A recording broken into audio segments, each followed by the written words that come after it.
friends, food recipe நண்பர்கள் எல்லாருக்கும் வணக்கம். இன்னைக்கு நம்ம ஒரு சூப்பரான ரெசிபியோட தான் வந்திருக்கோம். இன்னைக்கு நம்ம என்ன செய்ய போறோம்னா மாங்காய் ஊறுகாய் எப்படி வீட்லயே சுலபமா செய்யலாம் அப்படினு சொல்லிட்டு தான் பார்க்க போறோம்.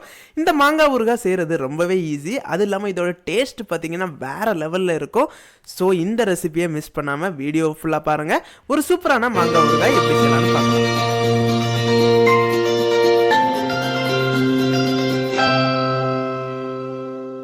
மாங்காய் ஊறுகாய் செய்யறதுக்கு 2 பச்சை மாங்காய் எடுத்துருக்கிறேன். மாங்காய் பழுத்திருக்க கூடாது. இதை வந்து நல்லா வாஷ் பண்ணிட்டு ஒரு கிளாத் வச்சு நல்லா தொடச்சி எடுத்துருக்கிறேன். வாஷ் பண்ண பிறகு தண்ணி எதுவுமே இல்லாதது மாதிரி நல்லா தொடச்சி எடுத்துக்கோங்க. இல்லைன்னா நம்ம ஊறுகாய் கெட்டு போறதுக்கு அதிக வாய்ப்பு இருக்கு. இப்போ நம்ம இந்த மாங்காய் எல்லாத்தையும் சின்ன சின்ன துண்டுகளா கட் பண்ணிடலாம்.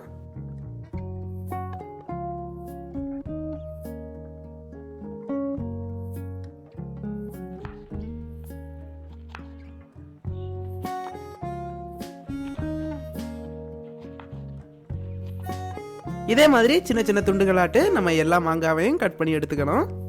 2 மாங்காவையும் சின்ன சின்ன துண்டுகளாட்டு கட் பண்ணி எடுத்தாச்சு. இதை ஒரு மிக்சிங் பவுல்ல எடுத்துருக்கிறேன். இப்போ நம்ம இந்த மாங்காய் துண்டுகள் எல்லாத்தையும் வெயில்ல காய வச்சு எடுக்க போறோம். ஒரு நாளைக்கு, அதாவது காலையில காய வச்சுட்டு ஈவினிங் எடுக்க போறோம். இப்படி நம்ம காய வச்சு எடுக்கிறனால நமக்கு மாங்காய் ஊறுகாய் ரொம்ப நாளைக்கு கெட்டு போகாம இருக்கும். அதுக்காக தான் நம்ம காய வச்சு எடுக்கிறோம். இல்லைன்னா நம்ம டைரக்டா கூட செய்யலாம். மொட்டை மாடியில் ஒரு வெள்ளை கிளாத் விரிச்சிருக்கிறேன். இதுக்கு மேலே நம்ம ஏற்கனவே சின்ன சின்னதாக கட் பண்ணி வச்சிருக்கேன் மாங்காய் எல்லாத்தையும் விரிச்சு போட்டுடலாம்.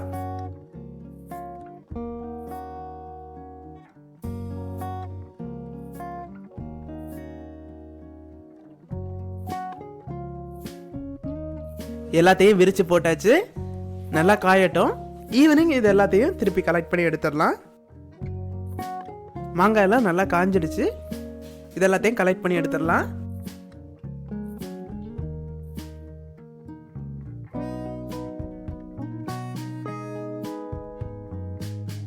எல்லாத்தையும் கலெக்ட் பண்ணி எடுத்தாச்சு. ஒரு ஹாட்டான பேன்ல 1 டேபிள் ஸ்பூன் வெந்தயம் ஆட் பண்ணியிருக்கிறேன். இதை நல்லா வறுத்து எடுத்துடலாம். ஸ்லோ ஃப்ளேம்லேயே வறுத்து எடுத்துக்கோங்க. நல்ல ஒரு கோல்டன் ப்ரௌன் கலர் வர்றது வரைக்கும் நல்லா வறுத்து எடுத்துக்கோங்க. வெந்தயம்லாம் நல்லா கோல்டன் ப்ரௌன் கலர்ல வந்திருக்கு. இதை நம்ம பேன்லேருந்து எடுத்துடலாம். இதை ஒரு மிக்ஸி ஜார்ல நம்ம டிரான்ஸ்ஃபர் பண்ணிக்கலாம். இதுக்கு கூட 1.5 டேபிள் ஸ்பூன் கடுகு சேர்த்துக்கணும். இதை ரெண்டையும் சேர்த்து நல்லா பொடிச்சு எடுத்துக்கோங்க. நல்லா பொடியாட்டு பொடிச்சு எடுத்தாச்சு. இது தனியா இருக்கட்டும். இப்போ நம்ம ஏற்கனவே கட் பண்ணி காய வச்ச மாங்காய் எடுத்துருக்கிறேன். இதுல நம்ம ஸ்பைசஸ் எல்லாம் ஆட் பண்ணிடலாம். 3 டேபிள் ஸ்பூன் மிளகாத்தூள், 2.5 டேபிள் ஸ்பூன் கல்லுப்பு எடுத்துருக்கிறேன். கல்லுப்பு கரையிறதுக்கு கொஞ்சம் லேட் ஆகும். ஒருவேளை உங்களுக்கு சீக்கிரமாவே கரையணும்னு நினைச்சீங்கன்னா கல்லுப்பை லைட்டா வறுத்துட்டு அதை பொடிச்சிட்டு இதில் சேர்த்துக்கோங்க. இதோட நம்ம ஏற்கனவே பொடி பண்ணி வச்சிருக்கிறேன் வெந்தயமும் கடுகும் அதில் 1.5 டேபிள் ஸ்பூன் ஆட் பண்ணிக்கலாம். 2 மாங்காய்க்கு 1.5 டேபிள் ஸ்பூன் கரெக்டாக இருக்கும். ஒருவேளை நீங்கள் 4 மாங்காய் எடுத்திருந்தீங்கன்னா நம்ம பொடி பண்ணி வச்சிருக்கிற எல்லாத்தையுமே சேர்த்துக்கோங்க. இதோட 3/4 டேபிள் ஸ்பூன் பெருங்காயத்தூள் ஆட் பண்ணியிருக்கிறேன். இது எல்லாத்தையும் சேர்த்து நல்லா மிக்ஸ் பண்ணி எடுத்துடலாம்.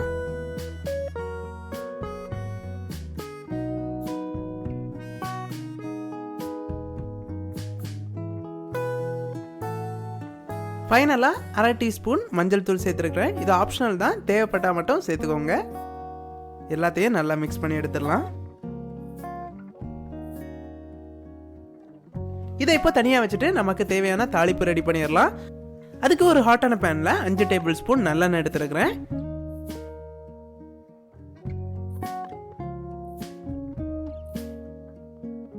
எண்ணெய் நல்லா ஹீட் ஆனதுமே இதோட 3/4 டேபிள் ஸ்பூன் கடுகு சேர்த்துடலாம்.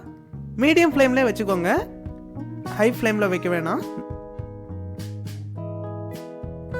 நல்லெண்ணெயில கடுகு சேர்த்த உடனே இதே மாதிரி பொங்கி வரும்.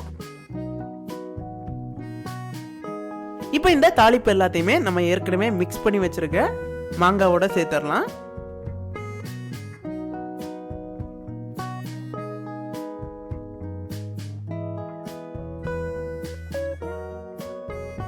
இதை நல்லா மிக்ஸ் பண்ணி எடுத்துடலாம். இப்போ நம்ம ஊறுகாயை பார்க்கும்போது கொஞ்சம் ட்ரையாக இருந்தது மாதிரி இருக்கும்.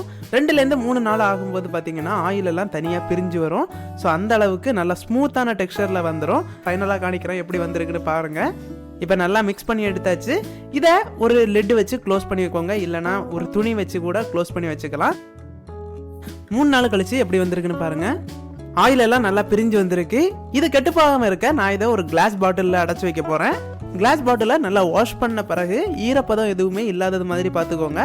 அது போல ஊறுகாய் எடுக்கிறதுக்கு ஸ்பூன் யூஸ் பண்ணும்போதும் அதுலேயும் ஈரப்பதம் இல்லாதது மாதிரி பார்த்துக்கோங்க. அப்போ நம்ம யூஸ் பண்ணுற ஊறுகாய் ரொம்ப நாளைக்கு கெட்டு போகாமல் இருக்கும். பார்த்தீங்கன்னா தெரியும் எவ்வளோ சூப்பராக வந்திருக்குன்னு பாருங்க. இந்த ஊறுகாய் எல்லாத்தையும் நம்ம பாட்டிலில் அடைச்சிடலாம்.